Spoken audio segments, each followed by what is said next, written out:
just a perfect day. Drink sangria in the park. And then later, when it gets dark, we go home. Oh, it's such a perfect day. I'm glad I spent it with you. Oh, such a perfect day. You just keep me hanging on. You just keep me hanging on.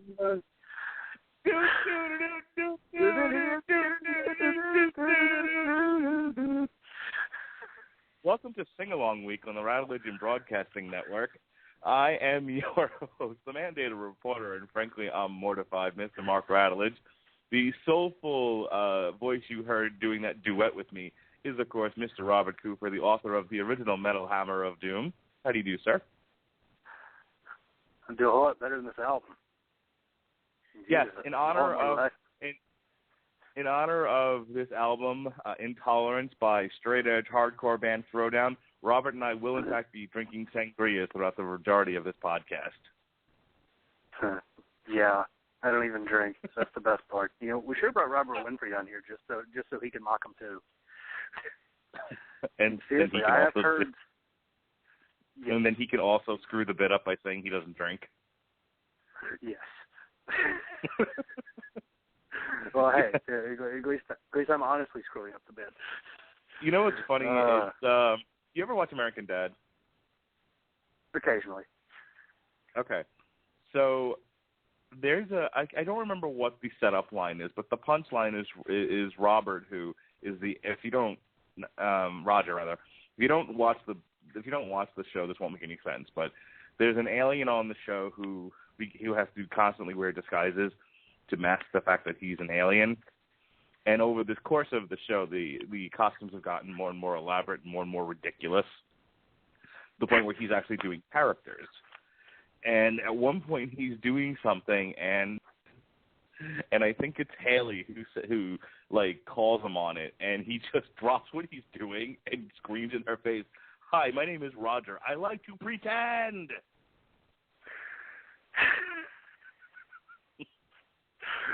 Well, sorry. So you see, what's funny here is that we're covering a straight edge band, Throwdown, because it's a hoedown it's a bro down at the hoedown tonight, and it's funny to say, hey, we're drinking sangrias, and it continues to be funny if you don't then turn around and say, except for the fact that I don't drink.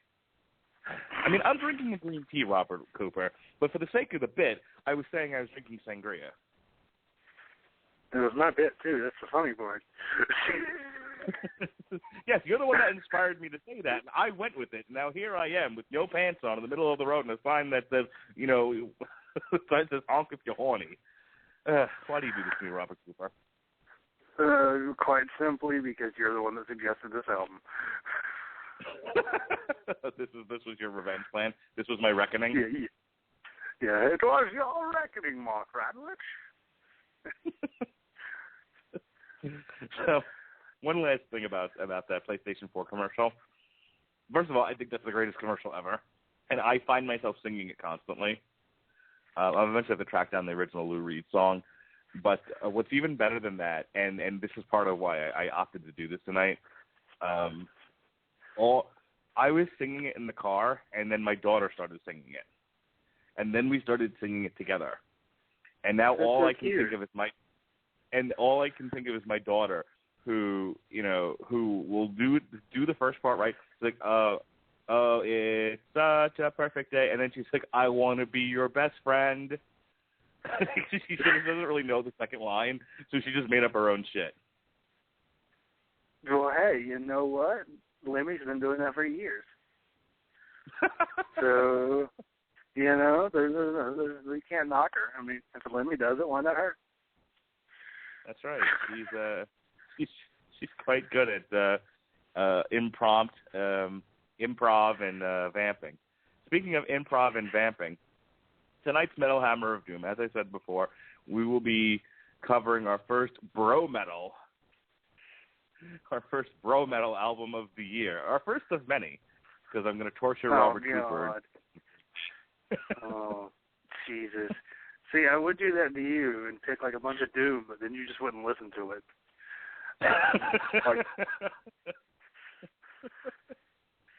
I remember how Black Sabbath went, yeah, I got through track number 4. Me and Sean are just like, what? And then I gave up. Well, to be fair, 3 of those Black Sabbath songs were the length of this whole album, so.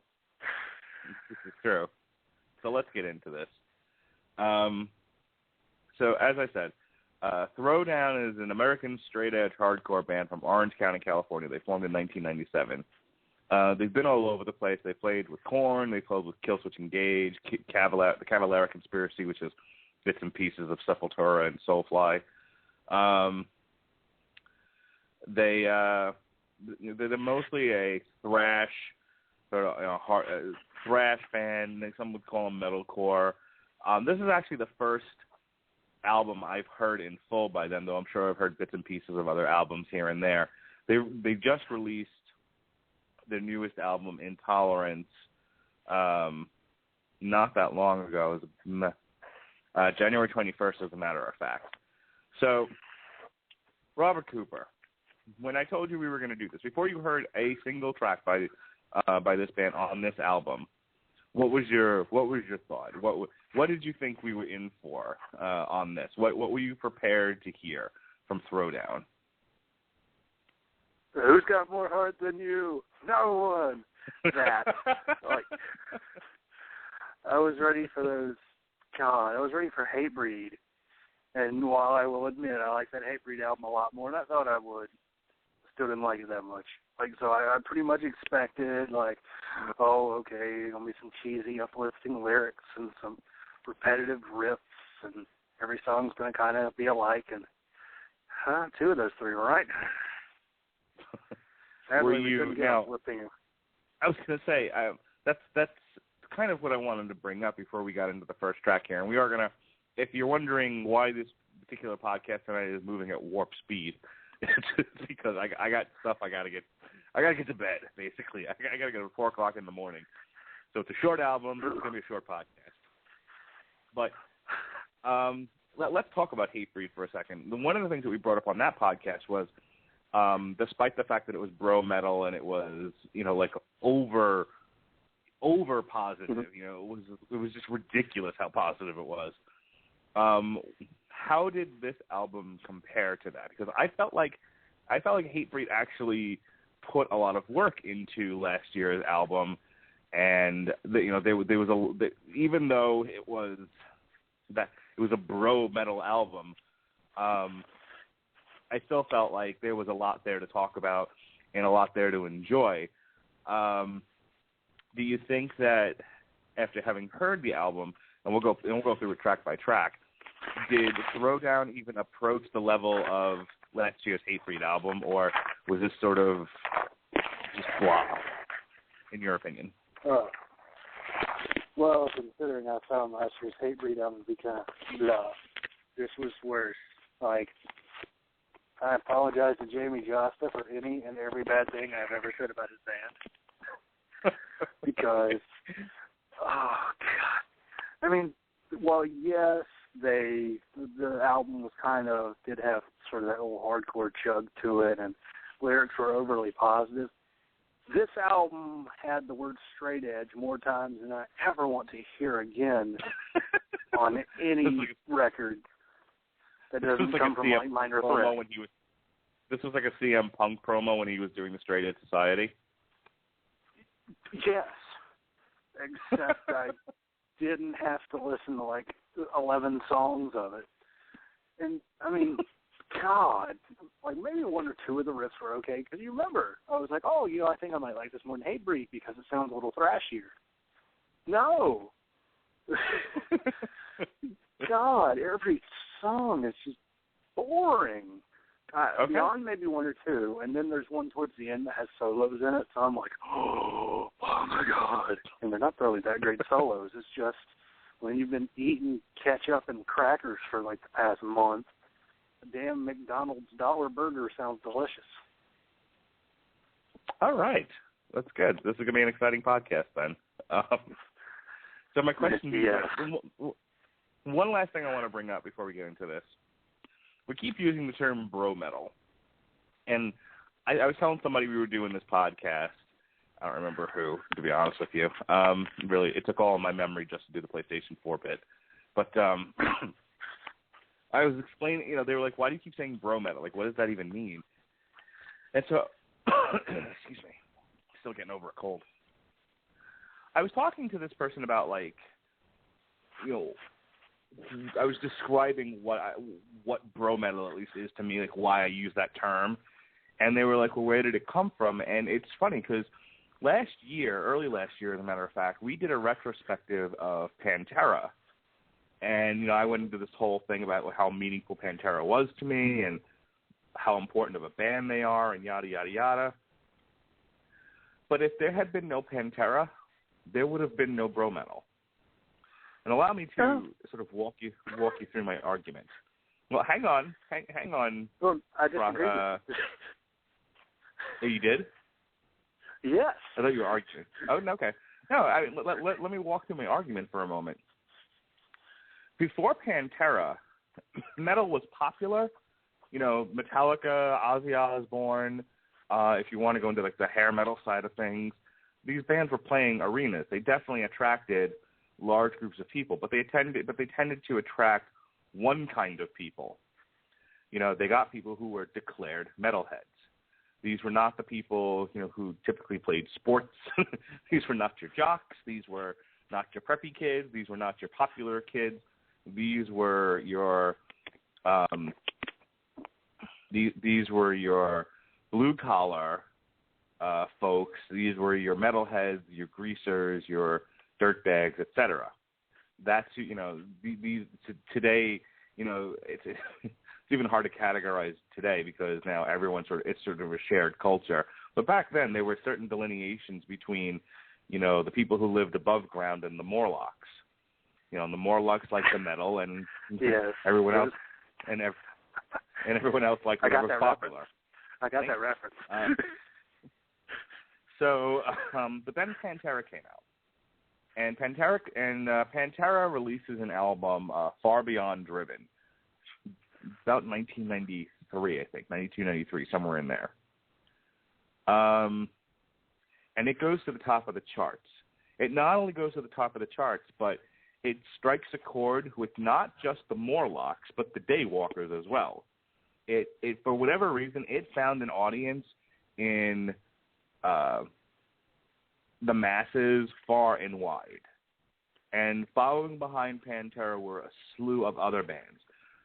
So you even found Metallica finding an audience among the mainstream of America. And that's what gave rise to the bro metal.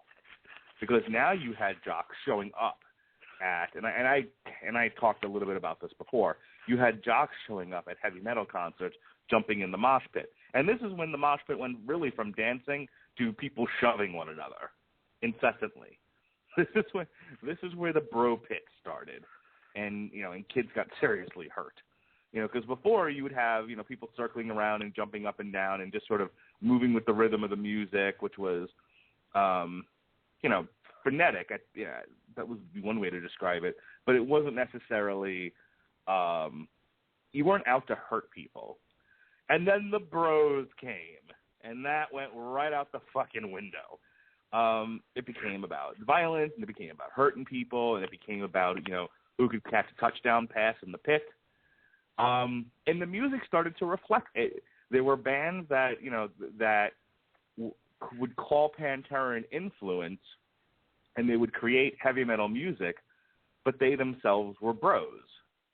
So it starts with Pantera, and that's how we get to Throwdown. What do you think about that, Robert Cooper? It's all Pantera's fault. Damn you, Phil Anselmo.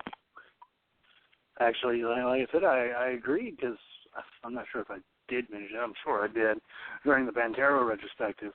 Like, you know, once you kind of got past Vulgar Display, which, you know, before then it was still kind of muscly and in your face and, really aggressive.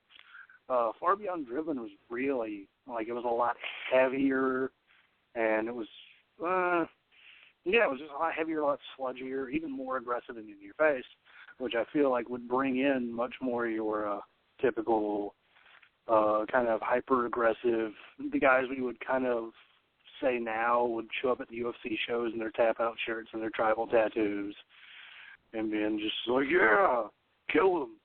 Like, yeah, I feel like they really are they're like Pantera is the reason we have those guys, because without them we probably wouldn't, I mean, at least not nearly as fast, have gotten a genre like, you know, the bro metal, the kind of like the hard, mixing the hardcore with the metal and but not like metalcore. What kills me about this is that at its roots, it's thrash metal, and we talked a lot about that with the Megadeth retrospective and some other bands that we've covered. And at the heart of thrash metal is punk rock, which was very anti-establishment, you know, in your face, damn the man, DIY, stands for do it yourself for those of you who don't follow the punk culture. And so it's really ironic to me that today we have bands that are like very corporate, very mainstream, you know, very yes, I fingered that once. You know, everything the punk culture stood against, but they're playing their music, and this is what it sounds like. It sounds like Fight or Die.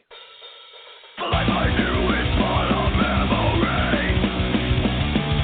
All that aside, corroded by a harsh reality. What have we let ourselves become?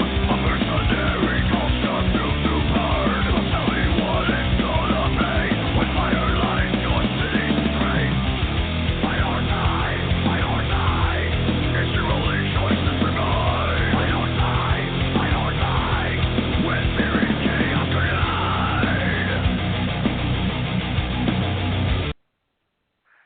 That is every song I've ever danced to in a mosh pit. No, every single one of fucking them. song on this album. Every fucking song. No, it's not every song on this album. This is probably the best one on this album. It just kind of goes downhill from here. But yeah, you are kind of right. But what do you say about that? I mean, it was like, again, they threw a bunch of aggressive words in a hat, pulled out a bunch, and were like, yeah, that's a song right there. I mean, I think stuff like this is the reason why we get those really corporate, quote-unquote corporate. I don't like using the term corporate. The only time I like using the term corporate is when it refers to Kane, Shane McMahon, Vince McMahon, or anybody associated with the corporation or the network from ECW. Or the ministry and the network from ECW. You know, pretty much any wrestling angle. Yeah, like, yeah, when I feel like an elitist asshole when I say they went corporate. Ugh. But really, like, there's really more popular bands just like shit like this, to where this song is two riffs.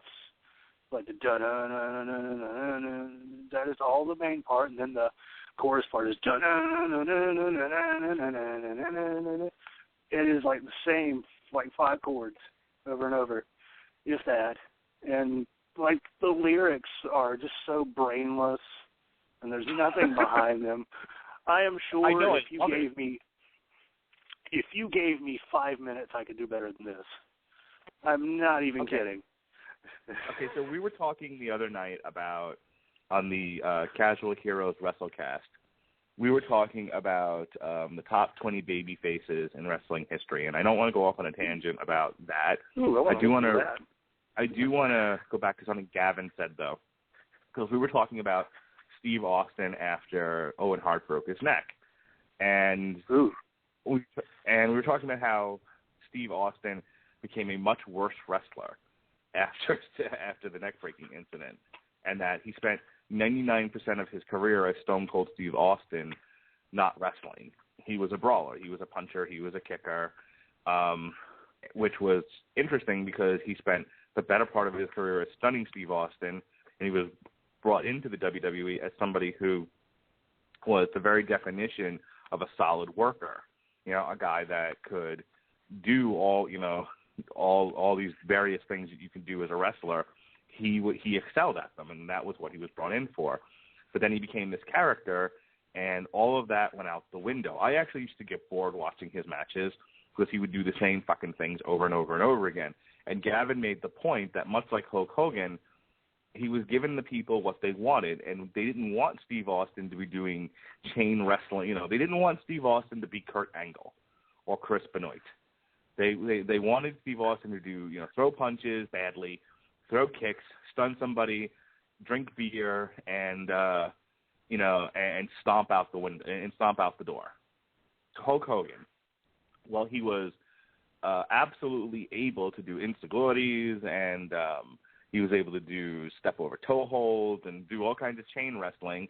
And I cited the WrestleMania match with him and Randy Savage as an example of a place where Hulk Hogan actually did more than punch, kick, cup his ear, and then drop a leg. But what did the American audiences want? Punch, kick, cup your ear, drop a leg. So, in a sense, in defense of this album, they're just giving the bros what they want, man.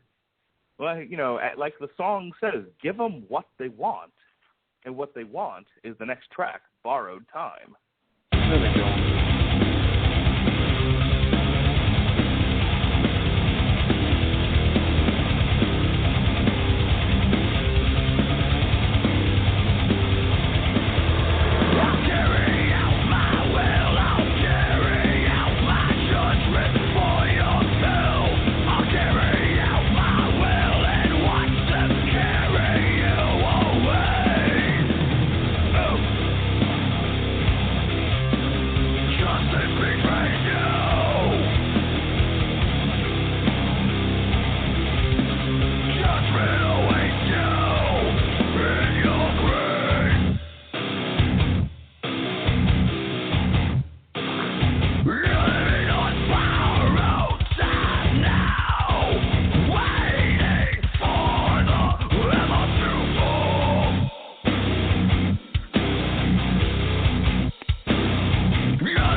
Okay, so in order to, and I'm going to give you a chance to respond to everything I just said and kind of throw your 2 cents in here, but let me say this.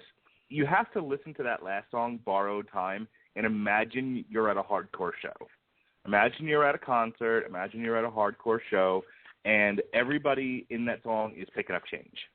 Okay? Everyone is hunched over, and they're doing a little skank, doing a little dance, they're picking up change. If you're a girl, they're picking daisies, all right? They're just waiting. They're aching. They're throbbing for a breakdown.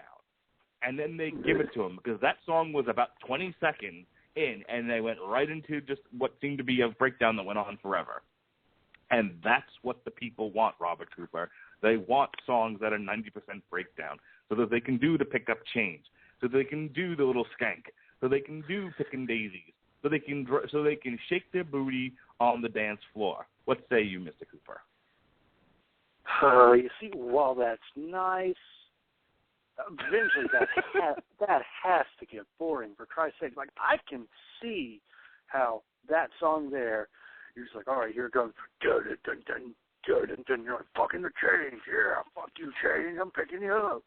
Like, I can see how that would, I mean, I can see the appeal in that.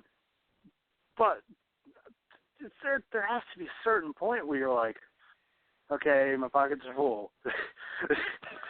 I mean, with the Steve Austin Hulk Hogan thing, like that's. See, I feel like when you have like a guy like let's say Hulk Hogan does the punch and the kick and the big boot and the ear and leg drop. That's cool, but it is kind of nice to see them do something different, like maybe have him throw in Insecurity in the middle of the match. Like, you remember when John Cena started throwing, didn't he start throwing a drop kick in every once in a while? And people shit their britches? Like, stuff like that. Like, yeah, throw something in. I mean, I don't expect this to be Shakespeare. And I know I did say those lyrics are bad and I can rewrite better ones in 5 minutes, because I can. And at the same time, you're right. People don't want fucking Shakespeare out of Throwdown, but I mean, come on.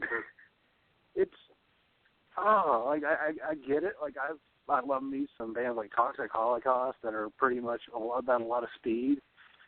They're about speed and singing a few songs, doing some songs about death. You've listened to Toxic Holocaust. I mean, yeah, they're nothing too technical. Yeah, they're fucking awesome band. But, and I guess you could use the same argument for them, though I feel like they have a lot more in their lyrics than these guys do. But at the same time, like, I don't like breakdowns very much anyways. I feel like they're the world's dumbest and easiest guitar solo. Like, I mean, really, think about, like, a lot of the, like a lot of bands like this, or a lot of the more melodic metalcore bands, instead of solos, they tend to just use breakdowns, which are, okay the first few times, but eventually you're like, there's so many times you can hear dun dun dun before you're like, okay, heard it. I heard it. Well, in song construction, you want to build towards a breakdown. You want to, you want to get the song going and rolling, and you want to get people all lathered up and frothy, and then you hit that breakdown, and then people just explode. The problem with they a lot do that here. No, this is like they turn the shower on. They turn the shower on, and they're like, not even gonna let you get lathered up. Fucking breakdown. I was gonna say, no, this is like sex that begins with finishing. It's like, it's like you unzip your pants and, and so then you have school. sex. Like, my point being is, you get to the part that you were supposed to build up to. It's like if you start with the conclusion, then what are you doing for the rest of the song? And I think that's where a lot of hardcore has a problem, is that it meanders, or it's you're constantly hitting the climax over and over and over again to the point where it's just exhausting. You're like, okay, that's what you were saying before. Like, this just gets redundant and boring after a while. So speaking of redundant and boring and very painful, I was going to say, speaking of redundancy, boring and painful sex euphemisms, this is A Vow, track 3. A poison night, corrosive and alive, rising to obliterate the weak. Anchored in spite, an unpolluted mind, that's coveted in sworn to keep. Could be a vow, I avow, to that straight edge, I avow.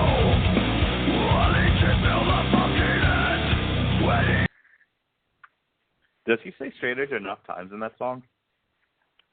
Oh, Jesus Christ. At one time I considered myself to be straight edge because CM Punk was straight edge, and one of my best friends was like, I'm straight edge. And I'm like, yeah, I don't do any of that. Cool, I'll be straight edge too. And then I realized after being on the internet for a few years that most straight edge people are total fucking assholes. So I'm like, I don't want to be straight edge anymore. I just gonna call myself somebody who don't drink or smoke. Because pretty much that's just all it is. I don't like hardcore music, so I can call myself straight edge. But anyways, yeah, this fucking... The only time I'll ever accept a band just screaming straight edge is like Minor Threat. Because they can do that, because they're Minor Threat. Even though most of the members of Minor Threat aren't even straight edge anymore.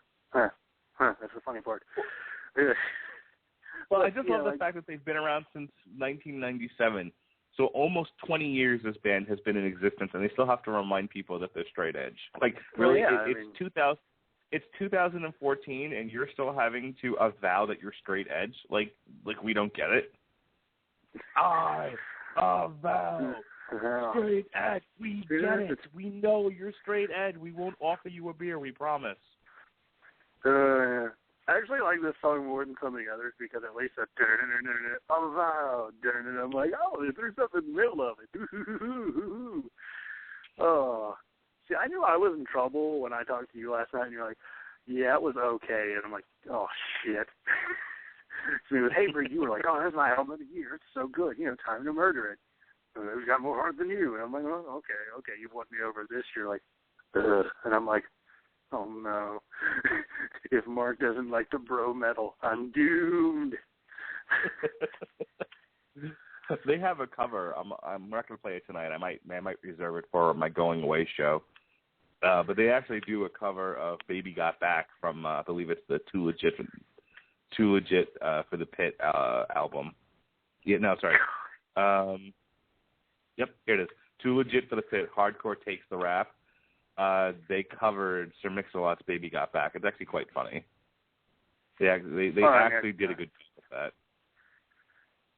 Color me surprised. Yeah, that's going to be a really fun show because I do have some random ass covers to pull out of my ass, such as Eddie Murphy, such as Children of Bodom covering Eddie Murphy's "Party All the Time."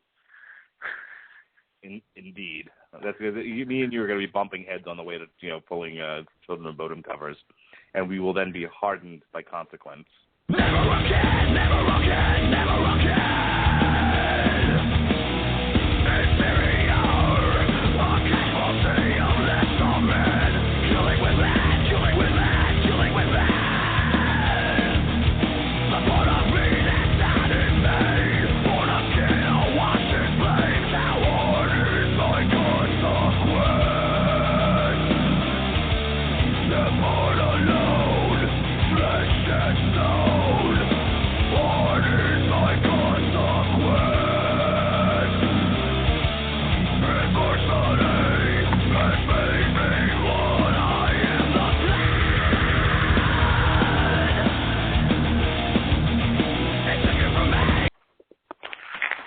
Okay, so one thing that keeps radiating throughout this album is the ghost of Phil Anselmo and Pantera lives on.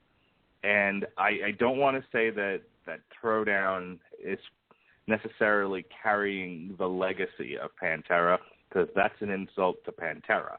However, I do feel like these guys got together and wanted to form a Pantera cover band, and one was like, yes, but then we're going to have to learn how to play instruments. And they're like, no, fuck that. Let's just play what sounds like Pantera. And that's what we got here. Because that song was like a Pantera demo that landed in the trash can. This was like somebody. I'm not gonna make that joke. Not gonna go there. But yeah, this is. Now that you mention it, this is pretty much like what everybody, like the people who don't like Pantera, point out. Like, yeah, I played the same four.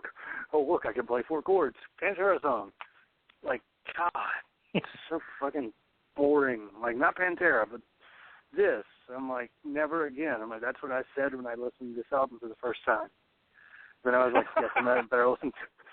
And then I'm like, yes, I better listen to it again, because if I don't, I'll forget about it. and I listened to it again, and I... No, finish your point. What? Oh, I was just saying, yeah, I listened to this thing a second time before the podcast, and I was like, kill me.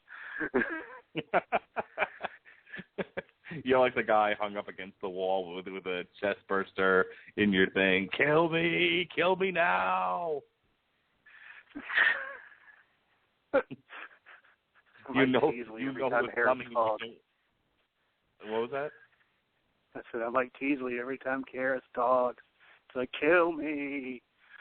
Oh, well, let's not run down other people on the show. Oh, he's not going to listen. He's not going to listen. No, he's not going to listen, but, I get angry when it gets done to us, so let's be nice. Okay, I'll be nice. But seriously, fuck this song. God. Yeah. Just migrate your rage to this song and not against other people who do podcasts with me. Allegedly. He doesn't podcast. All right. He podcasts at you. So, here's my question to you, Mr. Robert Cooper, sir. All right, shout out to Jason Teasley, who says, hey, I'm actually listening. I wasn't talking about you, Teasley. We love you, Teasley. Hope your microphone's fixed. If you had said before the podcast started tonight that you had wanted to talk about the difference between good thrash and bad thrash, and I don't want to take the words out of your mouth. So you had wanted some time tonight to discuss why this is terrible thrash metal and what makes good thrash. So I'm going to just sort of hand the microphone over to you and let you do your thing before we hit track 5. Go ahead. Like pretty much, you've got good thrash metal, and a lot of the basis of good thrash metal is really two things: riffs and solos. Because really, you don't have many great thrash albums without some good solos or some good riffs. Like, the one thing I find hardcore lacking with this equation, which is why it's an offshoot of thrash and not thrash, is one, there's no solos. So they have breakdowns. Okay, that's fine. And you can actually have good breakdowns, as much as I'm like, man, breakdowns. There are some good breakdowns. I used to be a big metalcore kid, and there are some really cool breakdowns in some of the songs. I'm like, okay, this is pretty cool. And they build up to it much like a solo. This album doesn't do that. So, there's one thing off the list. The breakdowns seem just very arbitrary. They throw them in whenever they like. And there's no rhyme or reason behind them. And then you have great riffs, which, I'm sure if me and you tried to name our, 50 favorite riffs of all time, we'd, one, go insane because it's too many riffs. And a lot of them would be some thrash and some Sabbath for me, but yeah, a lot of them would be some thrash because, there's a lot you can really do with thrash because there's a lot of speed involved with it. So with that speed, you have a little more time to, come up with some more technical and stuff like that. Here, there are really no good riffs. It's like they have foregone the riff stage and said, fuck it, let's throw a verse. It seems like every single song starts with a verse, not an opening, no intro, a verse. Which reminds me of some of the college classes I'm in this semester. It's like they started in the middle of the song, or in this case, middle of the class, and just started teaching. Fucking awful. This album doesn't do good riffs, doesn't do good solos, good breakdowns.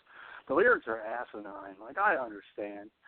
You don't need a damn heartfelt ballad on this album, or you don't really need any social commentary, or anything beyond, hammer, mallet, keyboard, making a song. They didn't even do that. It does sound like they pulled out songs from a hat. They're like, okay, what's the topic? Straight edge. Oh, got it again. Time to write one. I'm avowing my straight edge. What are they doing this time? Fucking punch something. I don't know. I think the best way to sum up this album midway through it is, what if Ogre from Revenge of the Nerds started a hardcore band? What would it sound like? It would sound like Throwdown. Nerds! Nerds! I mean, Jesus. This is the exact example of shit. I'm trying to think what's one of the, I don't want to call Havoc's last album one of the worst that I listened to, but out of the thrash that I listened to, it was one of the lesser ones. Or hell, I'll give you one. Jungle Rot, the new Jungle Rot album, which is a death metal band. They actually had riffs, but they were really boring, bland, generic. Only 2 of the songs were really that good on it. And beyond that, the solos were weak. The songs were repetitive. The lyrics did nothing more, nothing new, nothing fun for the genre. And for the most part, it was just so forgettable and bland and almost a black mark because they were a pretty good band. Now, I don't know about Throwdown. But this really, yes, Bro Down, Throw Bro, Slow Bro, what have you. But, man, Hobo humping slow-mo babe. Get off of me. You hobo humping slow-mo babe. I get off of me. Sorry. You know that song? I do not know that song. You don't know Hobo humping slow-mo babe? Why would I? Because it's Hobo humping slow-mo babe. It was what big, in the mid-90s. You know what else was big in... You know what else was big in the mid-90s? My report card from kindergarten. Okay, see, you need to go in the Wayback Machine, back when Mark was going to clubs, and you need to listen to a band called Whale, which sort of skirted that line between industrial and metal and various other genres. And the chick singer actually had braces, and they had one. This was their one single hit on MTV. Hobo humpin' Slowbo babe. Get it off, get off of me. You hobo humping slow-mo, babe. I get it up. And you're not with me on this, are you? I've never heard this song before.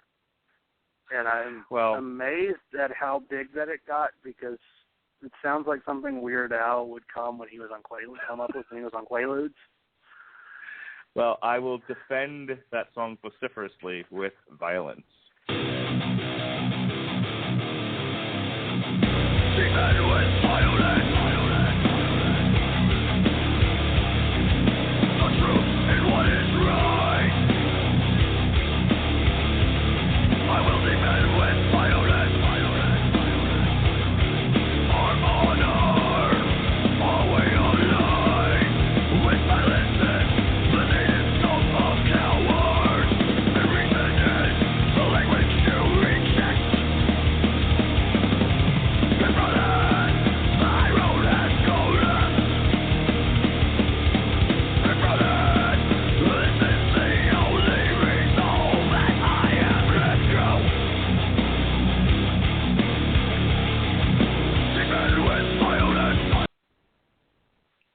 Again, you really have to picture that song in your head to people who think of it this way. You go to a concert, right? And you're like, there's 6 bands on the bill or some shit like that. It's some retarded amount of bands. And you're not really, you're just in the moment. You know what I mean? You're at the show, you're in the moment, and you just want to be entertained from one 20-minute to 30-minute set to the next. A song like Defend with Violence is great, because it gets people moving, and you're not really See, the problem with you and me here is we're like the 2 old guys from the Muppets. We are Waldorf and Statler, and we're listening to this going, I can't believe they did this album. Oh, that was terrible, but you get my point. We're an album this bad since the last one that came out. Yeah, exactly. So we are sitting here and we're taking a cheeseburger, a simple cheeseburger, a tasty morsel, and we're deconstructing it. We're like, what's going on with the bread here? I don't understand. Why would we use Wonder Bread? And what's this cheese all about? Can we do something better than American cheese? Why not Gouda? And not really appreciating the fact that it's just a simple cheeseburger. You go up to the cart, you pay your $3, you get your cheeseburger, and you're not sitting there thinking about, golly, I wish this was twin lobster tails. It is what it is. It satisfies your hunger in that moment. It's junk. This is junk food music, and I think if you look at it from that point of view, it's still terrible. But at least you can at least appreciate what they're going for here. Yeah, I'm not going to convince you that a cheeseburger is filet mignon, but I think a cheeseburger has its place. Is my point. I do agree with Jesse Starcher. Like, Defend with Violence was better in a lot of these songs because it actually had a bit of a riff to it. To take your analogy and kind of twist it into my own bitchy desires, see, as a normal person, I pretty much eat like a lot of food I shouldn't. That's pretty much just the equivalent of this band, right? Okay.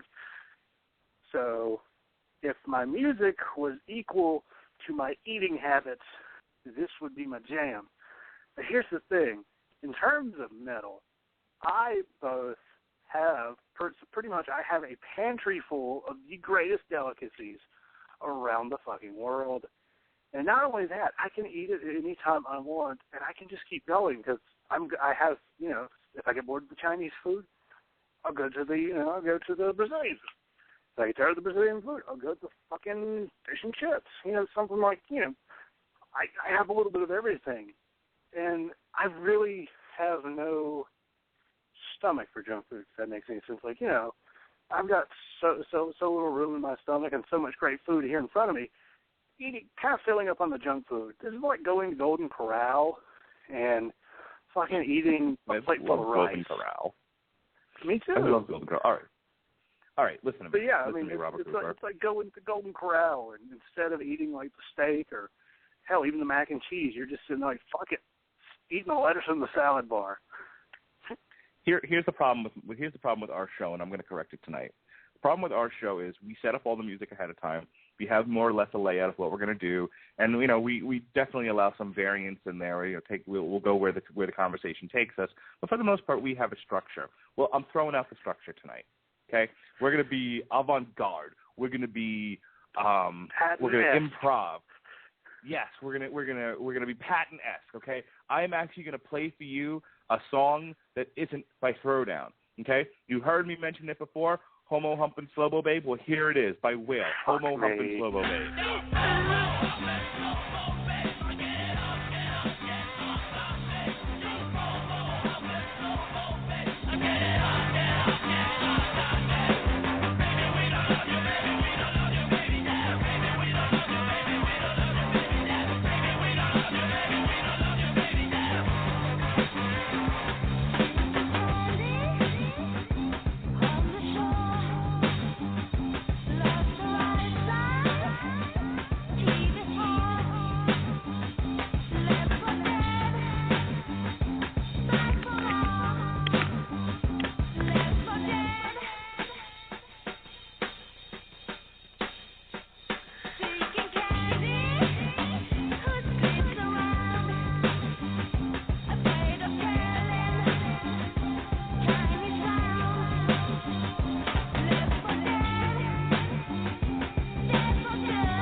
Merry Christmas, Robert Cooper. That was an early Christmas present.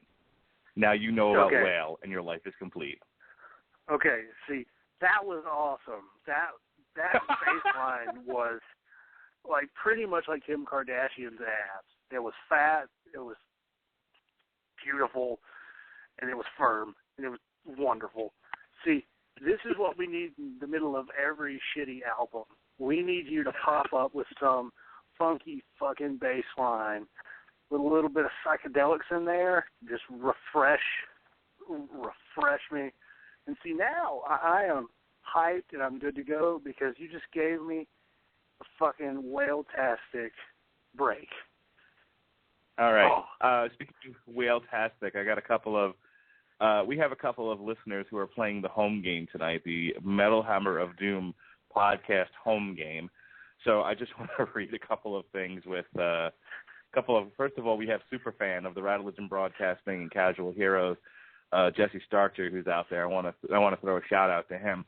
He's been sending me comments all night, and so I want to read a couple of them because they're quite funny. But before I do that, this is from host of From the Cheap Seat Sports Show, which will be Thursday night here on the Radulich and Broadcasting Network, of which you were a co-host, who just wrote me saying, Hobo Humpin' Slow-Mo Babe is possibly my new ringtone. You're welcome, Mr. Teasley.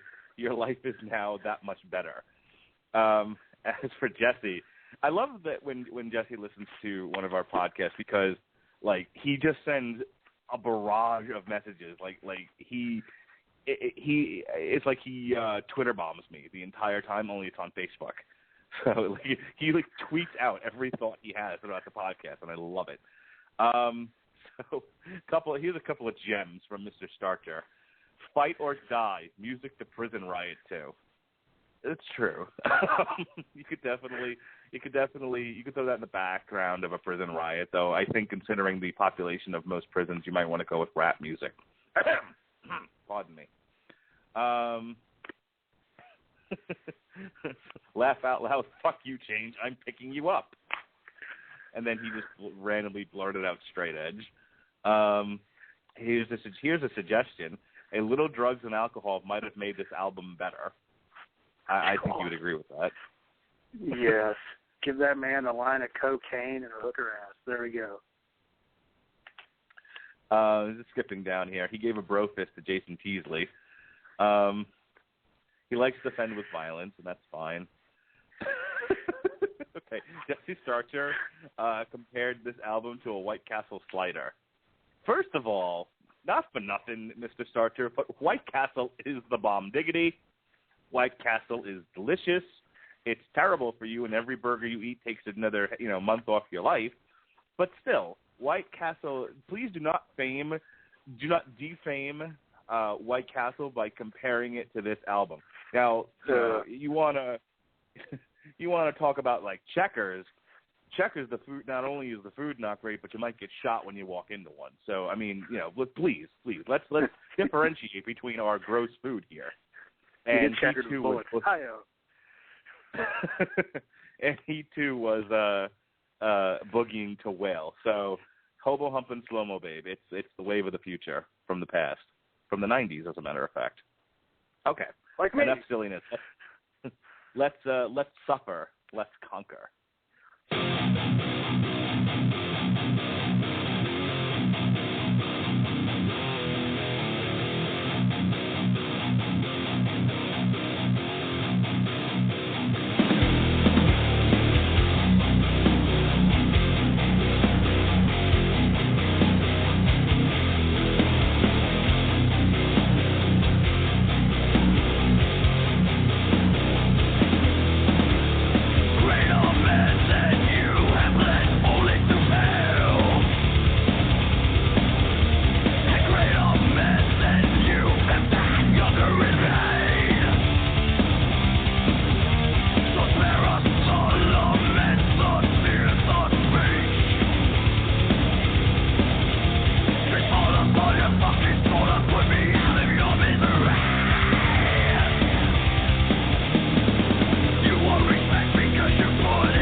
I have absolutely nothing to say about that song.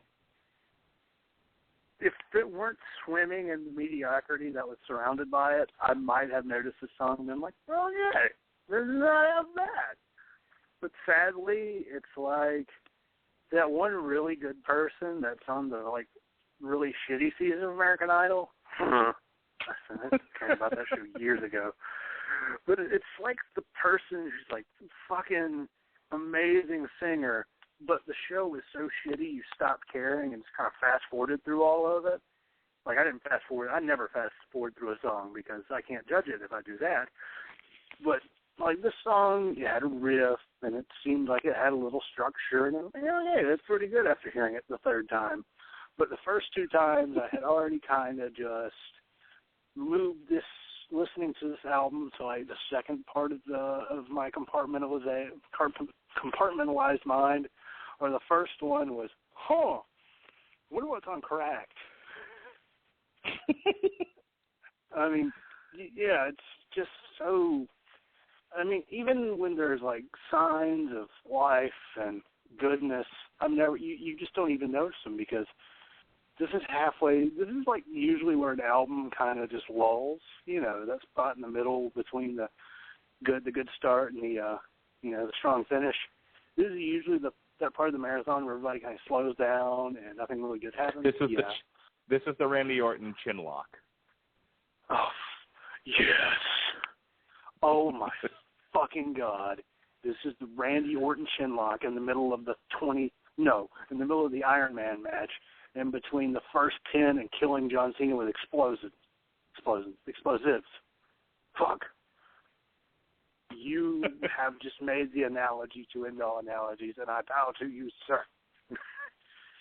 All right, well, as soon as I can't get any better than that, let's cut away. I refuse to pick away my time. I will dishonor these early graves. I refuse to live my life choking on the ashes of my smoldering memories. Cut away, cut away, cut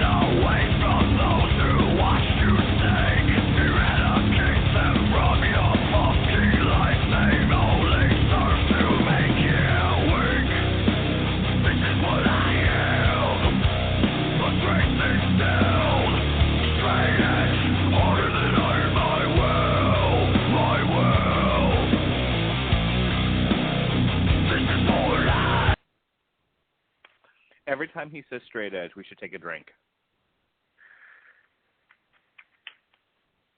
Got it. Yeah. Got your sangria? Wink, wink. Yeah. I'm telling you, man. Ladies and gentlemen, the Radulich and Broadcasting Network presents to you the Throwdown drinking game. Every time they say straight edge, take a drink. Sean Comer, if you're listening, I know you like drinking games. Come on, you know you want to do it. All right, this is the title.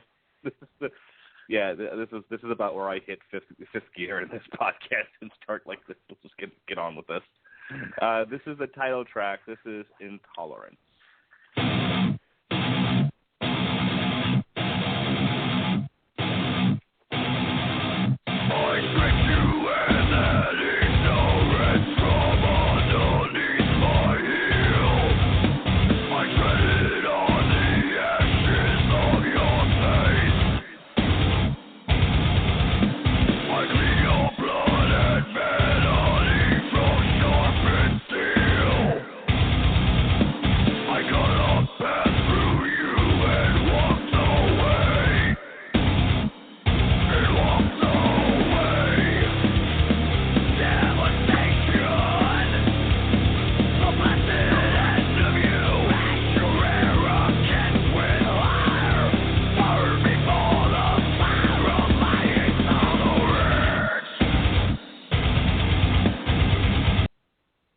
My favorite comment of the night, this is actually for a song or two before this, but Jesse Starcher threw out there that he can't help think of Lesnar t-shirts whenever he hears this music.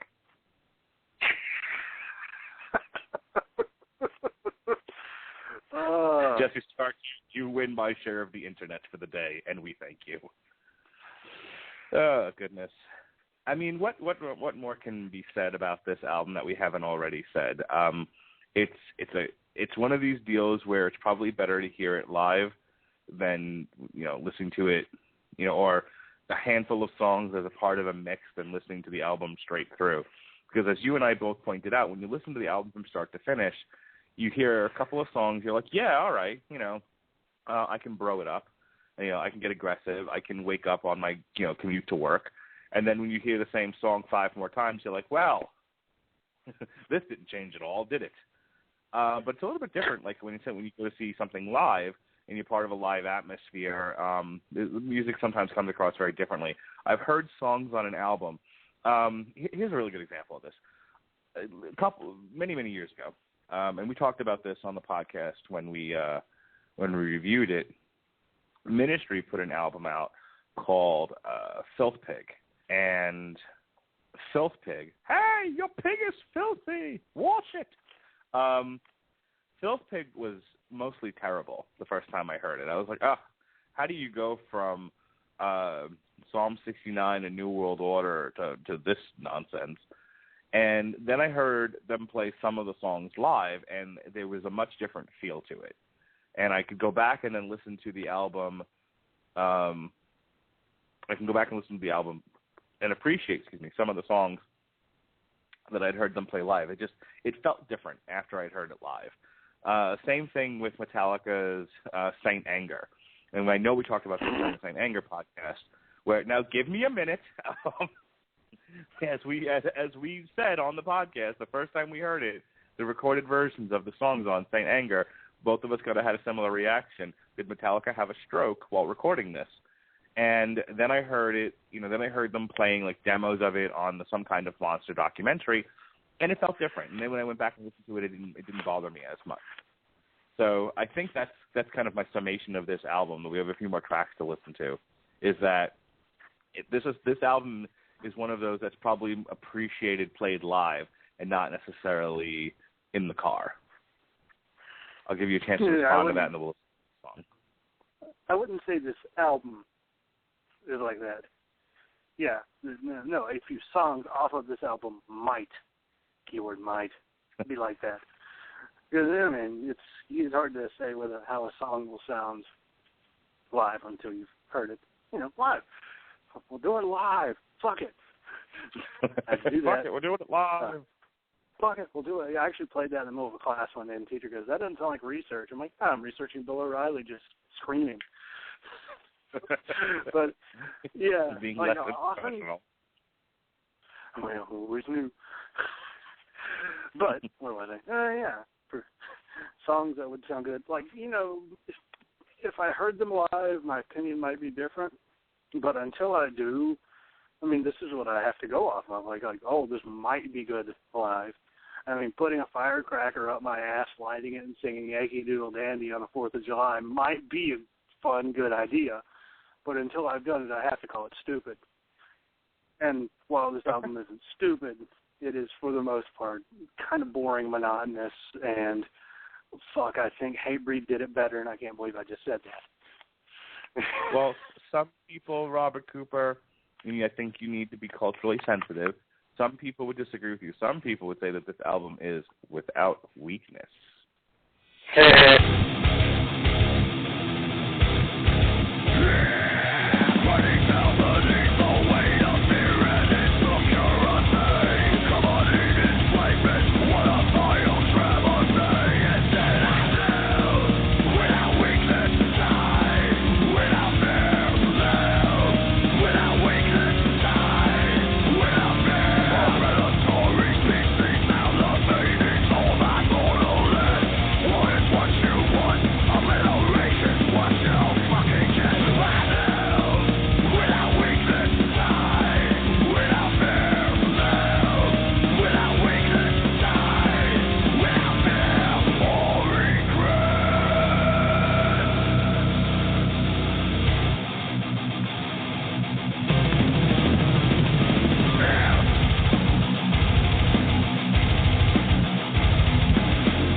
So this past Christmas, we were watching a bunch of different Disney Christmas compilations. Yeah, it's what my daughter likes. That's what we watched. And one of them, I can't remember which version of, if it was like, Snowed In at the House of the Mouse or Once Upon a Christmas, whatever, part 1 or 2. But one of them, it might have been one of the Mickey's Once Upon a Christmas. And these are different, cartoon shorts about Christmas. And one of them was Huey, Dewey, and Louie make a wish that every day could be Christmas. Like, we wish, they get to the end of Christmas and they're just like, oh, what a day we had. We wish every day was Christmas, right? And they get their wish, and every day, starts all over again, and it's Christmas. And they retain their memories from the day before, so they know they're reliving the same day over and over and over again. And after about the third or fourth time, they're just like, please make it stop. We just want to move on. And I would tell you that because we haven't filled this podcast with enough euphemisms, that this album reminds me of that. It's just, every day, the same thing over and over. And you're like, hey, after the first couple of times, that's pretty damn cool. And then you're like, please, I just want to move on. See, finally we're on the same level, on the same thought patterns, minus the whole I wish this would happen again. Like I said, I always meant, I bring up bands like Motorhead and Toxic Holocaust, because, they do tend to do kind of the same thing. But at the same time, it seems like they manage to keep doing the same thing and do it creatively and do other things with it, and yet still kind of be similar. Like Amon Amarth. Where do you stand on bands like death metal, like traditional American death metal bands, like Cannibal Corpse, Deicide, 6 Feet Under, which obviously has Chris Barnes from Cannibal Corpse in it. Not necessarily Napalm Death, because they do tend to throw some different things in there with their music, but some of the more traditional American death metal bands where it's just, Cookie Monster over and over and over again, and there's not a lot of differentiation between albums, not a lot of differentiation between songs. I see it a little differently because, 6 Feet Under, I've been told to give them a chance. Like, I've just heard some of their stuff. I'm like, like Shadow of the Reaper is pretty good, but otherwise their they're covers kind of like fantastic. if I can recommend anything by 6 Feet Under, just listen to their cover albums. I might do that. But yeah, actually, like when it comes to like a lot of the more brutal death metal and like like grindcore bands, I'm not very big on them because they do kind of get repetitive. Now, in 2012, Napalm Death was really good. Cannibal Corpse, I will constantly recommend the album Torture because I'm not like a big Cannibal Corpse guy because they do have a lot of very similar stuff to them. But when you get past that shell of their more popular songs, Pit Full of Maggots and Hammer Smash Face and stuff like that, they actually have some really, really interesting songs, and there always some differentiation in between there. There is some slow songs and mid-paced songs. And I feel like they do a little more with what they have. And as for Deicide, the last Deicide was really good, and their classic stuff is also really good because they've got great riffs, and 2, they've got some pretty good solos. And a lot of times their lyrical themes, while being, Satan and evil and all that stuff, still pretty damn solid. Like, I don't know, I just feel like there's a lot more to offer with those classic, I guess more of the brutal death metal sort of bands, because, they do kind of fall into the same traps of, oh, look, another album that's very similar. I feel like what they do, there's enough in that similarity, that similarity encompasses enough to where it's not really that big of a problem, whereas in here, it's a lot of very simple chords, occasional breakdowns, maybe a solo or two, and lyrics that are more or less just kind of mundane, the same when you compare them to shit like, hell, some of the pop radio stuff is better than this, lyric-wise. I mean, yeah. All right. Does that make sense? That makes sense. No, it totally makes sense. No, I'm with you. All right. Speaking of death metal, here is Born and Buried Alone.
The less said about that one, the better.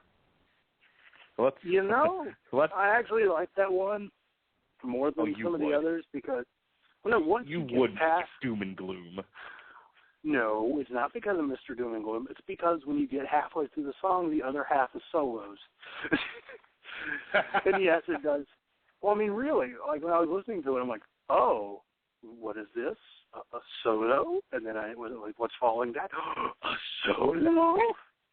That's like, having the worst day at work ever, and then come to find out that, whereas you usually be disappointed because your wife is asleep when you want to do other things, that your wife is asleep and you can go to sleep too. It's kind of like that. Oh, boy, have I been there. I'm sure you're there at this point. Yeah, we won't. We're going to move right along here. All right, this is our last track of the night because I love how like the unifying theme of a lot of these tracks was, the opposite words. So you have what was a good one on here? It's just maybe not even sense opposites, but like fight or die, Hardened by Consequence, Defend with Violence. That was a good one. And so you have another one in that similar vein. This is Condemned to Live.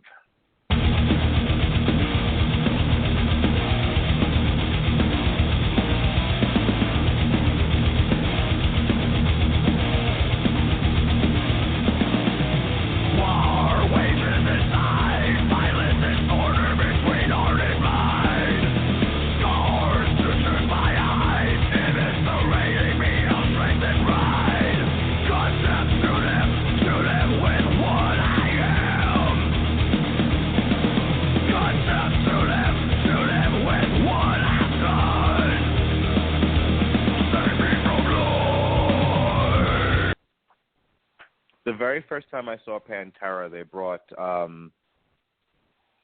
Sacred Reich around with them, so this would be the second time. The second time I saw Pantera, they brought Crowbar, and this was a period of time where Phil Anselmo was like the hype guy for Crowbar. He wore a Crowbar T-shirt, and I think it's the 5 Minutes Alone video. It's either 5 Minutes Alone or what was the other big one? Help me out here. From Far Beyond Driven. I'm Broken? Yeah. It was either I'm Broken or 5 Minutes Alone, where he's wearing the Crowbar T-shirt.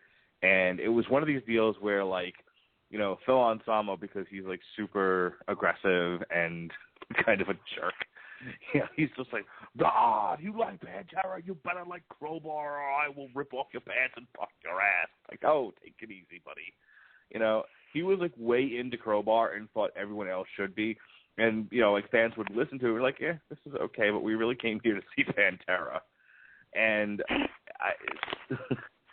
if Pantera were around today, they would bring Throwdown out with them, and it would be a similar thing. It was like, if you don't like Throwdown, then you're no fan of Pantera. And I would say, no, sir, I disagree. We like you. You guys are talented. You just compared Throwdown and Crowbar. We can't be friends anymore. All right. Well, I like Crowbar. This has been the Metal Hammer of Doom, everybody. Good night.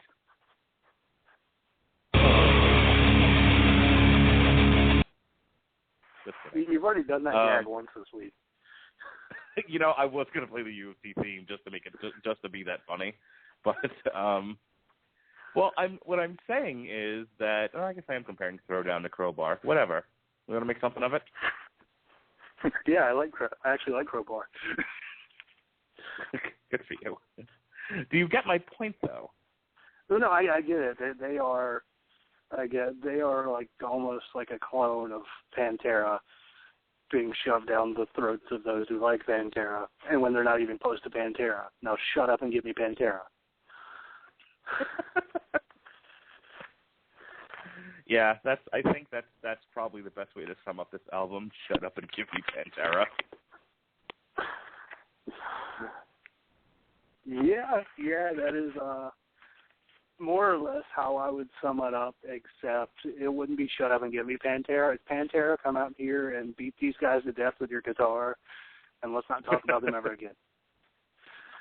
So one last thing I'm going to say is, again, super fan Jesse Starcher had put on Facebook that he liked their 2009 Deathless album, and I was just reading about it while we were doing the podcast, and apparently they went in a more groove metal style, and then fans sort of reacted poorly to Deathless, and so this was a reaction to that. It was like one of those, we've drifted too far from our audience, we got to get back to our core, and I think that's, in summation, that's what they were trying to do with this album, was get back to what brought them to the dance.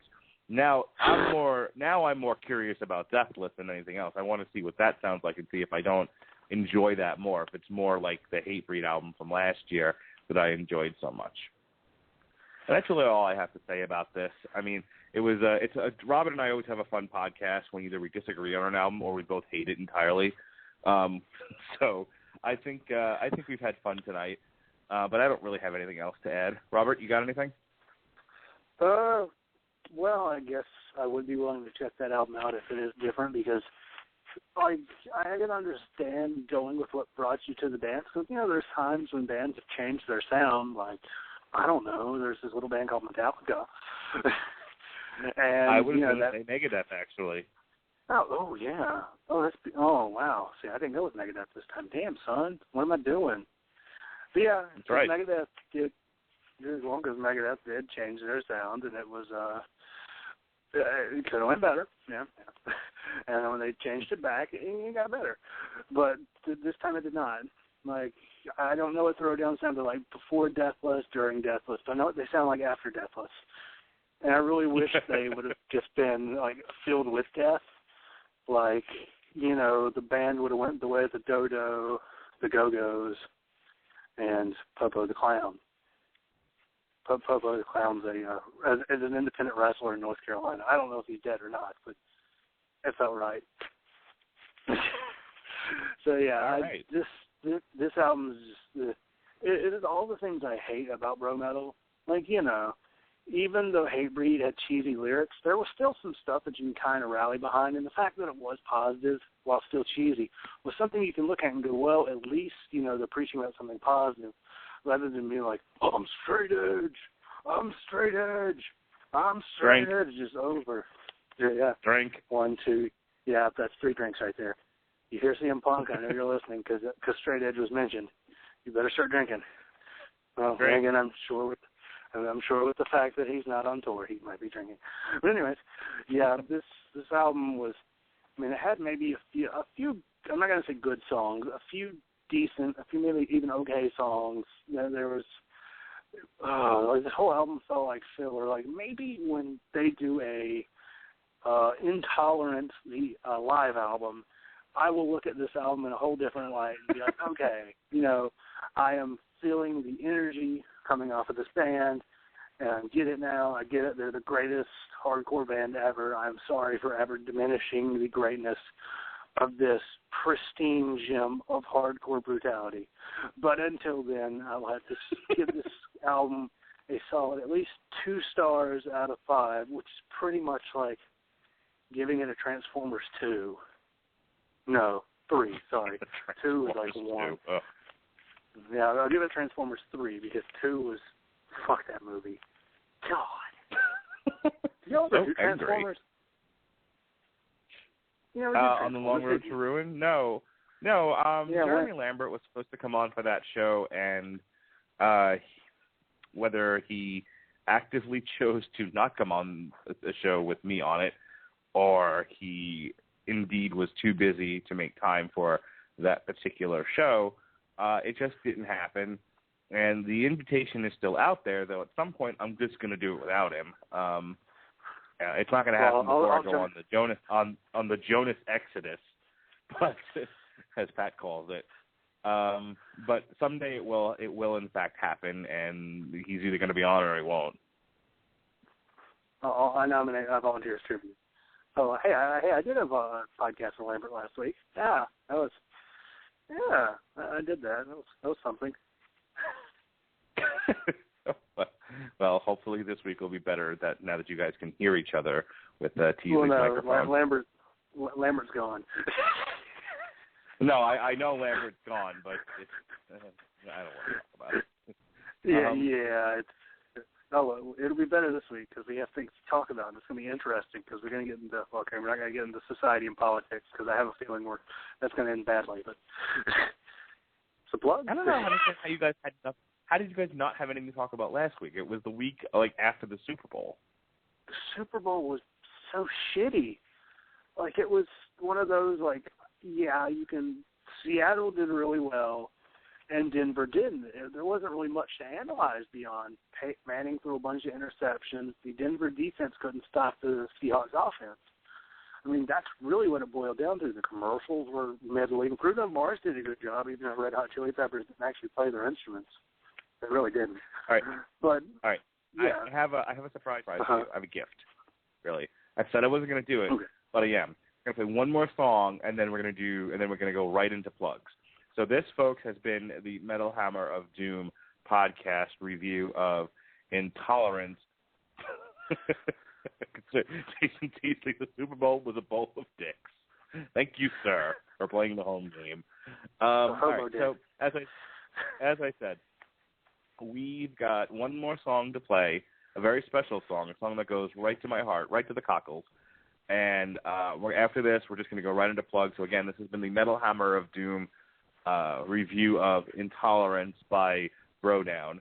All right, so here he is, last song of the night, folks. Get up and dance. Oh.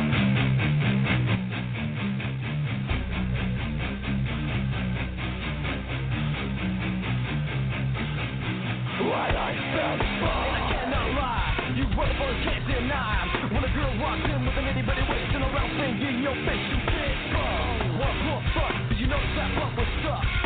With the jeans she's wearing, well, I'm hooked and I can't stop staring. Oh, baby, I wanna get richer and take your picture.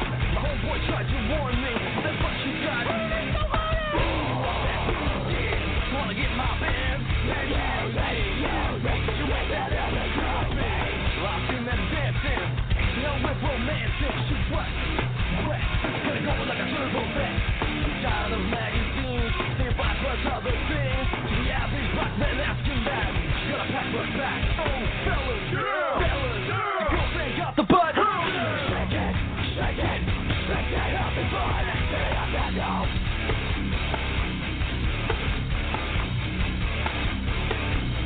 Let it go die.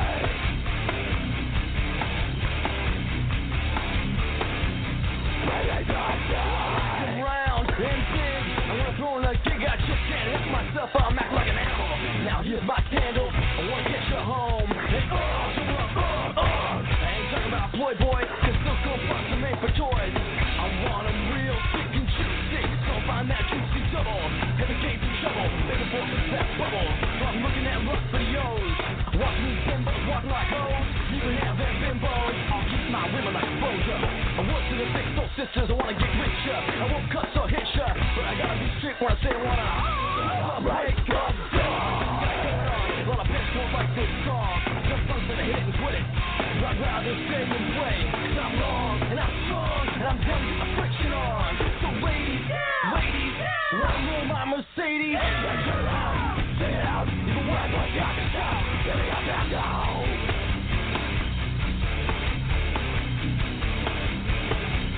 Baby, yeah, baby, when it comes to females, cause only got nothing to do with my selection. Oh, baby, 36, 24, 36, only if she's 5'3". My girlfriend rolls a Honda, ran workout kids by Fonda, but Fonda ain't got a motor in the back of her Honda.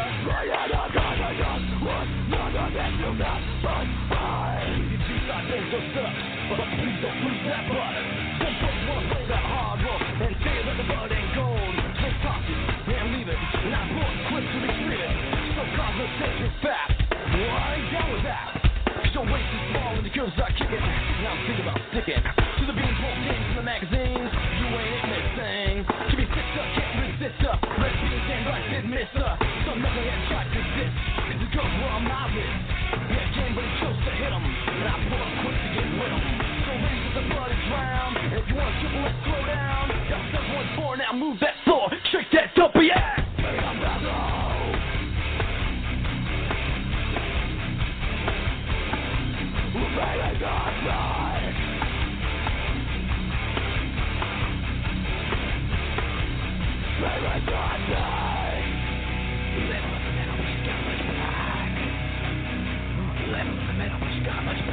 She's faced with an IE booty.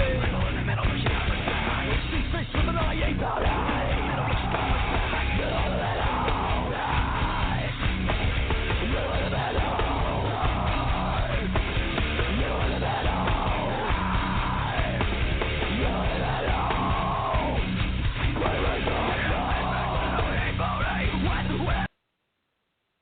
I love that growling at the end. Little metal! Rah! Little metal! And let me add, in my final word about that song, all the change in my house has been picked up. Damn. I was wondering what took you so long. I let it go a little long. I'm so into that song. All right, Robert, let's you're the man of a million podcasts, even more so than me. What do you got going on this week? Well, first, my reaction to that song, one, if it were a typical metalcore band doing that song straight, I would probably be pissed. But considering that it was actually funny as hell, bravo. Second thing, this must be the thing that inspired CM Punk to stick his dick in the Divas locker room. I was going to say maybe it was the thing that inspired him to stick his dick in the mashed potatoes. Ooh. Well, I was just thinking because it's a song all about ass and the fact that he's fucked pretty much everybody there. He's like Val Venus, except that was only Val Venus' gimmick. Anyways, Million Podcasts. Isn't it funny? Like, even when I get kind of retired from one for a while, I add another one unwittingly. Because I love you, Teasley. You so do. That's right. If podcasts were bear traps, you definitely have a tendency to walk into them. Hey, before you start doing your plugs, in 2 weeks we're doing Grand Magus. Why don't you do 50 words, Grand Magus, go. The band? Like about the band in general? The band, the album. Tell people why they should listen to the next podcast. Okay, well, the album, I haven't listened to the album yet because I'll listen to it this week. But as for the band itself, I don't have a huge experience with them. I've only heard the entirety of their last album, which was in my top 5 for 2012, if you remember that podcast. And I've listened to some of their older stuff. They're really awesome. They mix kind of almost like a doomy stonery vibe with, just kind of like classic heavy metal. And they are just absolutely wonderful. They're really catchy. They've got great solos. And J.B. Christopherson, the vocalist as well as the guitarist, that man is probably one of my favorite voices in metal. It has a very warm vibe to it, but he can also get kind of higher with it. And he is very impressive. They also tend to do different things. Like I mentioned, kind of a stoner metal vibe and a traditional metal and some doom. Their last album really was kind of more up-tempo. But there's some songs like The Hunt that had this kind of like a march to it. There's ones like, which one was it? I think it was Drogsod, which was kind of like it was a finale that had really kind of like a psychedelic vibe to it. And then you had another one, which was, I think, track number 8. I can't remember what the name. That might have been Drogsod. But anyways, that one was very mellow and told the song of somebody turning into a werewolf. And then it picked up halfway through it, and it was just fucking awesome. So yeah, you should listen to the next album, the next podcast, because it's by a band called Grand Magus. But what you should definitely stick around for, and the reason why you should listen to it, because it's called Power and Glory, and it's awesome. Like I've heard the first 2 tracks. They're great. They are exactly what they're asking for. So pretty much you're in for a treat because I will probably be like all sleeves in my pants everywhere, kind of like Mark Radulich would have if this were Hatebreed. There we go. Tune in next time to hear Robert Cooper slobber all over the microphone. Yes. Yeah, I went slobbering. That was a little more than slobbering. But anyways, plugs. In 2 nights, which will be Thursday, tune in to From the Cheap Seats, which is hosted by, I guess, I still count him as a member of the fan club because I'm in it too. Pretty much a dude that works with the Casual Heroes as well as now a member of the Radulich Broadcasting Network as well, Jason Teasley. Hi, Teasley. Me and him will be tackling sports. And really what we're going to be talking about this week are the 2 the bigger stories. One of them that actually is getting mainstream attention, the one about the player from Missouri coming out of the closet before the NFL draft. So we're going to be talking about that as well as the Texas Tech basketball player who shoved a fan at courtside because he told him he was crap or something like that. But we're also probably going to discuss the reports before that were claiming that it was racially motivated. So that's a thing. It's going to be pretty awesome. So tune in for that. It's going to be an hour of awesomeness. I promise you, it's going to be great. No, I miss Lambert. Love you, Lambert. Anyways, beyond that, there will be the Grand Magus podcast. There is also the Sentai Rider podcast, which released episode 8 last week, which was pretty, actually, no, it was this week, sorry. It was pretty good. Yeah, it was last week. Yeah, it was good. We get a pretty solid amount of views. We talked episodes 10 through 12 of Kamen Rider Gaim. And this week we'll be recording an episode of 13 through 15 of Kamen Rider Gaim. And Teasley actually listened to our episode about 10 through 12, and while he didn't know a damn thing that was going on, he said it was pretty good. And I actually edited that episode, and I was like, wow, this is actually really good. So that's going to be great. We're also going to have a second episode coming out about just wrapping up the current Sentai season, Juden Sentai Kyoryuger. It's pretty damn awesome. We're going to be just, like, talking. Well, pretty much it's going to be a pretty big podcast. We're going to love it. So that's the thing. Expect to see that coming out Saturday, and the second one will probably come out Monday. And then there's also the Cooperative Multiplayer podcast, which is usually hosted by Stephen Randall, but he's having a kid in the next, 3 weeks. So, yeah, he's not going to be on the podcast until, the summer. It's kind of weird, though. Everybody's having kids and not coming back until the summer. So it's pretty much hosted by Sean Garmer for the moment. I think we're rotating seats, so I might be hosting this week. It's me, Sean Garmer, who's been on this show before, and Daniel Anderson, who is a really cool guy, but he's kind of quiet. It's going to be the three of us talking about video games for a solid 2 to 3 hours. It's always a good time. I'm on there. They put me there because I fill space, and I know a little bit about video games, so it's pretty good. It's also the Three Beards, and while I'm not on there for now or for a while, it's going to be a while, check them out at 336cast.com. It's pretty great. And also, speaking of my Sentai Writer podcast, like us on Facebook at facebook.com/Sentai Writer podcast. And finally, the Metal Hammer of Doom, that's not the name of it, the Hammer of Doom News Report on 411mania.com and the Music Zone will be coming out tomorrow night because yesterday night I ended up doing a project. But before that, I played Saints Row the Third with a girl on the internet. It was her idea. Pretty cool. But yeah, that'll be coming out. Wait, slow down, Speedy. What did you do? No, I played Saints Row the Third with a girl on the internet. It was her idea. You played sand in her vagina? What are you saying? Saints Row the Third. It's a game. Santeria? Saints Row the Third. Saints Row. Oh, okay. So you played Saints Row. You played Saints Row with a girl. With a girl. It's her idea. Is it? That's a good thing. Who is the chick that was unwittingly a star on the Three Beards? Was it her? No, but she has the same name as her. That's the weird part. What is it? Ashley, that's right. Hi, Ashley. Yeah. I remember that bit. Yeah. Is yeah. that like a rule? The funny part. Yeah. The is that funny like a part rule? is You only date girls named Ashley? No, but it's just a really weird coincidence. Because she loves video games and talks sci-fi, so that's awesome. But don't screw this up. I want to see. Look. I don't want to be in any more weddings, but I'll at least go to yours. Don't mess this up. We're all depending on you. Oh, jeez. I'm just hoping not to mess. I'm just hoping at least get a date out of it. Jeez. You got to shoot small. But yeah, Hammer of Doom will be out hopefully tomorrow because poor Jeremy. I keep telling him, yeah, I'll get it up the next day, and the next day, yeah, I'll get it up the day after that. So, yeah, okay, hang on a second. Okay, slow down again, Speedy. So, I listened to the from the Cheap Seats, and you said something about, I thought the column, I don't know if this is what you were saying, it's been a week now, but I thought the column's name was the Metal Hammer of Doom. It's just the Hammer of Doom, and you don't correct me because... No, it's because I find it charming and hilarious. I've actually had corrected before. I swear you called it the Metal Hammer of Doom at one point. No, it's the Hammer of Doom News Report. It has never been the Metal Hammer of Doom, but it's actually kind of handy that we call this the Metal Hammer of Doom because I can differentiate between the I've made that joke. I have done that every time I plug this podcast. So the podcast almost named after my column. But you know what? That's fine. And you never, and then something like you never correct me because you don't want to hurt my feelings or some shit like that.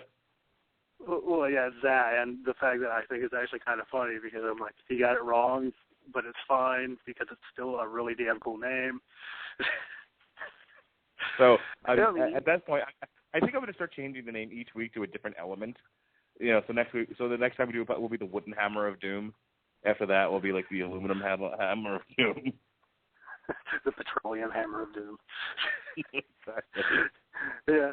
Well, I'm surprised you haven't caught it, considering every time I plug the Hammer of Doom News Report, I'm like, the Hammer of Doom News Report. Yeah, I don't. Yeah, well, don't worry, I don't listen to my own plugs either. But yeah, I hate to break that to you. It's only been a year.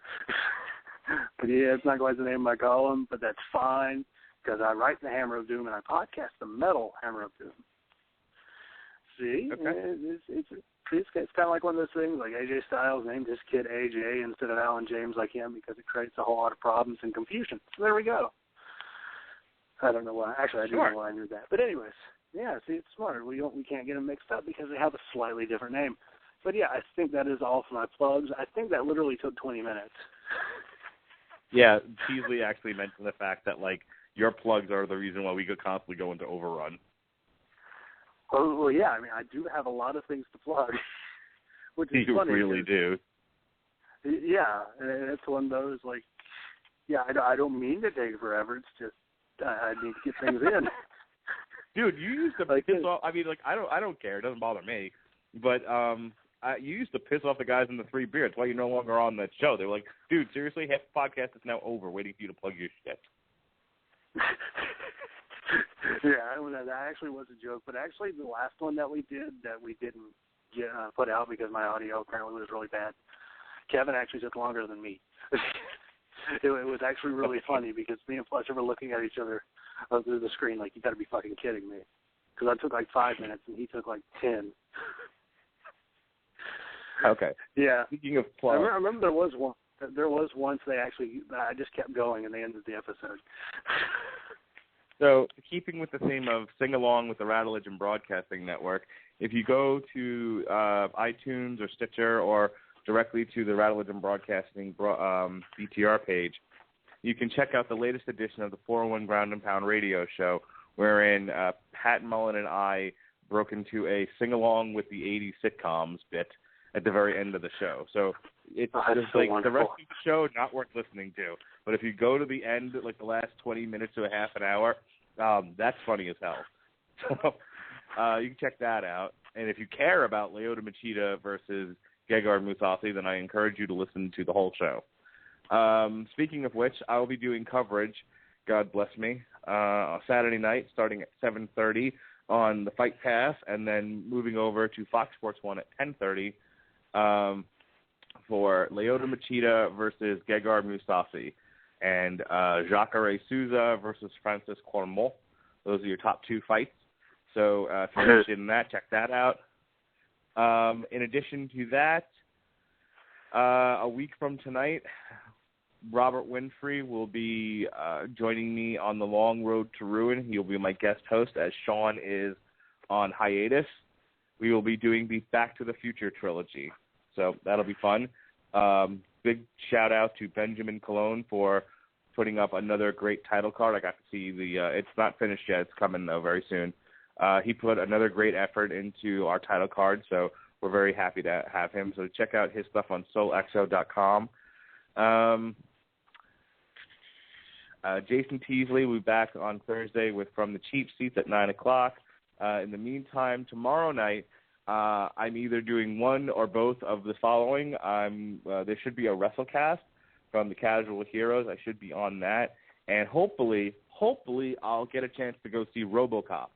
In addition to which, tomorrow is the second to last episode of The Right Hook. We've got 2 more episodes left before history closes the book on the Rated R Republican and the Mandated Reporter in our joint efforts to make the world laugh.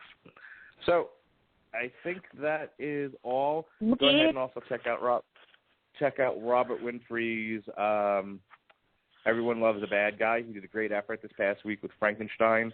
This week he's got Evil Educational Figures. So if you're into that and you want to talk about evil educational figures throughout the media, go ahead and give his podcast, Everyone Loves a Bad Guy, 9 o'clock on Friday night, a whirl.